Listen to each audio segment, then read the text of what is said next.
hapon mga ka-PNN.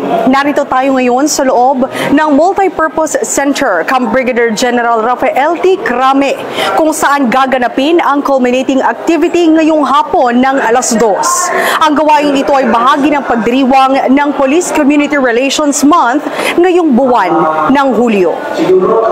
Inaasahang magtitipon-tipon ang mga pangunahing opisyal at kinatawan mula sa pambansang kapulisan, pamahalaan at iba't ibang sektor ng lipunan sa Multipurpose Center, Camp Brigadier General Rafael T. Crame, Quezon City, ngayong hapon ng alas 2, ika-31 ng Hulyo taong 2025, para sa culminating activity ng ika-30 Police Community Relations Month.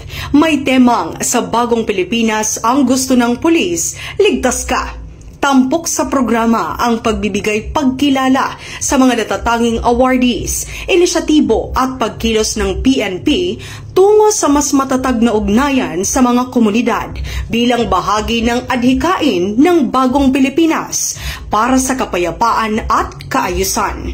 Panauhing pandangal at pangunahing tagapagsalita sa okasyon si Police General Nicolas D. Torre III, habang makikibahagi rin si Attorney Rafael Vicente R. Calinisan, Commissioner, Vice Chairperson at Executive Officer ng National Police Commission o NAPOLCOM, bilang isa sa mga natatanging panauhin.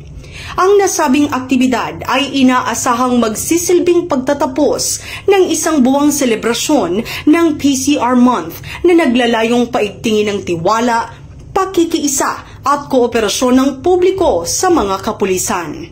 Magsisilbi rin itong plataporma upang kilalanin ang mga huwarang programa at tauhan ng PNP na nangunguna sa pagsusulong ng community engagement at public safety.